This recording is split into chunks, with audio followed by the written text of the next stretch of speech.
So finally guys চলে এসেছি। তো জায়গাটাই সেই জায়গা যেখানে লোকেশনটা দিয়েছিলাম যা আসবো। আর আমাদের বাড়ি থেকে প্রায় 4 কিলোমিটার দূরত্ব।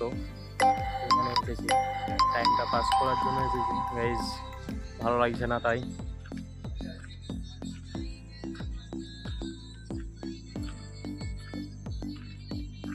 তো ততক্ষণ তোমরা সিনেমাটি এনজয় করো।